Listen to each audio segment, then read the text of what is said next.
Tu finis jusqu'à ce que ton cœur ne bat plus normalement. Elle dit, ouf, enfin, on reprend, non, chérie? Dans ta tête, tu dis, on reprend comment? On reprend quoi? Elle te dit, non, tu ne peux pas dormir. Moi, elle t'attend depuis le matin. Comment tu peux dormir? Et elle ne travaille pas. Elle est à la maison, elle voit la télé en t'attendant seulement le soir. C'est pour ça que vous allez voir les hommes qui rentrent à 2h, 3h, ils ressortent à 4h du matin. Parce qu'il veut passer le moins de temps possible à la maison. Parce qu'il sait ce qui va se passer. Il sait que c'est la guerre, c'est la lutte sexuelle à la maison chaque soir. Les premières semaines, tu vas vouloir jouer les héros. Tu vas lutter, 2 coups, 3 coups, 4 coups. On va dire que c'est bien ça chérie, vraiment c'est magnifique. Deuxième semaine, après tu vas dire que c'est comme ça pour toute la vie. On ne peut pas continuer. Et comme les hommes n'aiment pas baisser la garde parce qu'il va vouloir mettre son ego, son orgueil, il va commencer à boire des médicaments. Et on va voir les médicaments tout à l'heure. Et c'est extrêmement dangereux. Extrêmement, et j'insiste sur extrêmement. Vous ne devez jamais consommer un produit aphrodisiaque si ce n'est pas indispensable. Indispensable. Sauf que nous sommes arrivés dans une dimension où les gens entrent dans une compétition et pour cette compétition, consomment des produits pour maintenir la compétition. C'est pour ça que, par exemple, sur le plan du sport, on interdit aux gens de se doper. Pourquoi?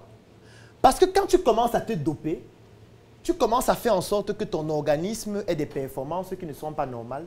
Et il va commencer à avoir, ton organisme, des dysfonctionnements qui vont te faire en sorte que tu puisses mourir à tout moment. Tu peux avoir un arrêt cardiaque à tout moment. Et on va voir comment ça se produit tout à l'heure.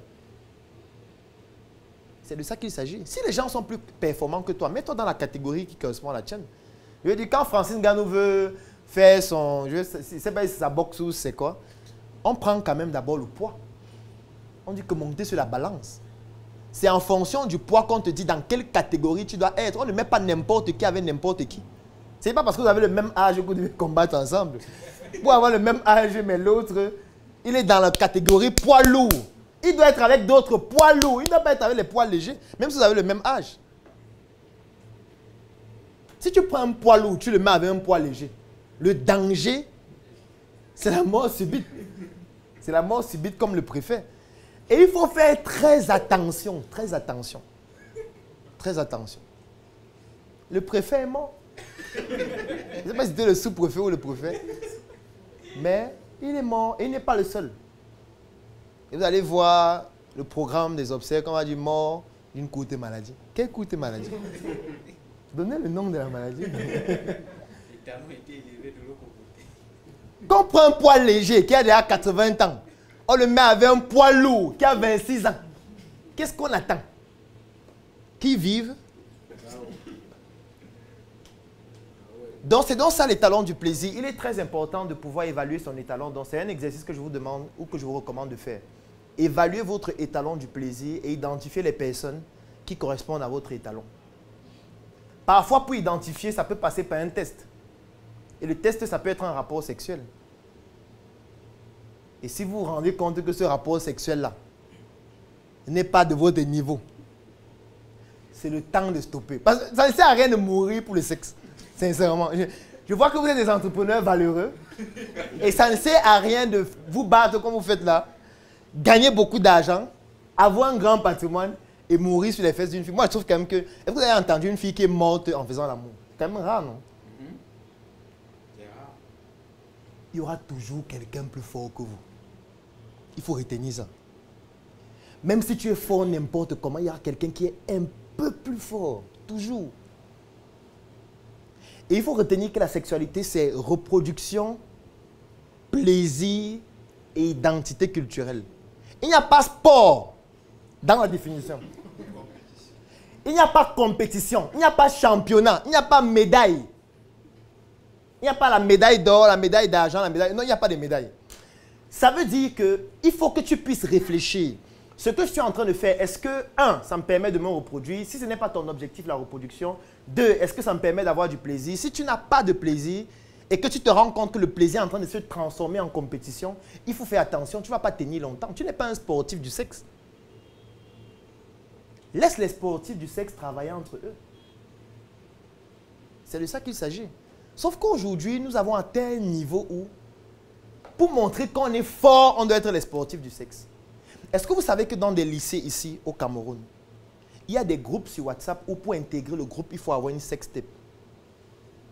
Oui. Ça veut dire que la condition pour intégrer le groupe, c'est que tu dois montrer la vidéo de ta sextape. Tu dois faire une sextape pour montrer que tu es puissant. Dans les lycées, oui. Et c'est aussi le moyen par lequel on tient les membres du groupe, parce qu'on sait qu'on a ta sextape, donc tu ne vas pas divulguer celle des autres. Sinon, on divulgue la tienne. Les enfants consomment de tout pour être performants. Aujourd'hui, vous voyez une jeune fille de 15 ans qui a déjà une performance sportive sur le plan sexuel. 15 ans. Elle arrête un père, elle le secoue jusqu'à il meurt. On est en danger. On est en danger. Parce qu'aujourd'hui, l'âge n'a plus d'effet. Ce n'est plus une question d'âge. Ce n'est plus une question d'âge. Moi, parfois, en consultation, vous recevez une fille de 13 ans qui a une infection sexuellement transmissible. Vous devez l'examiner. Et quand vous l'examinez, vous lui faites un toucher vaginal. Vous êtes impressionné. 13 ans. Vous êtes des enfants devant elle, vous tous ici.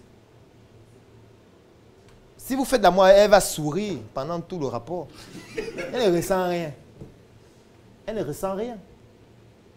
Son étalon est trop élevé. En principe, elle devrait faire des films pornographiques et gagner quand même de l'argent en le faisant. Et rencontrer d'autres personnes qui ont certaines performances parce qu'il y a un casting avant. Pourquoi toi tu vas mourir sur elle? Pourquoi? Parce qu'elle est belle, il faut faire trop attention. L'étalon sexuel tue les gens. Ça tue les gens. Posez-vous la question, je suis dans quelle catégorie? Poids lourd, poids léger, poids moyen, poids plume, amateur ou débutant? Si tu es amateur, mets-toi avec les amateurs. Si tu es débutant, mets-toi avec les débutants. Si tu es poids lourd, cherche les poids lourds. Et vous faites votre lourdeur ensemble.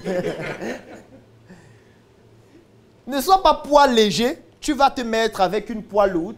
Et puis tu consommes les comprimés chaque jour parce que tu veux maintenir le rythme. Après, ton cœur s'arrête.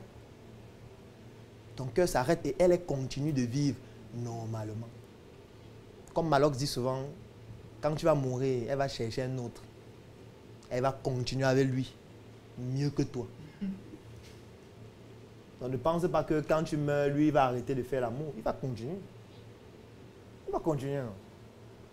Peut-être même le jour des obsèques, il sera avec celle avec qui il continue déjà. Ils vont venir ensemble, t'enterrer.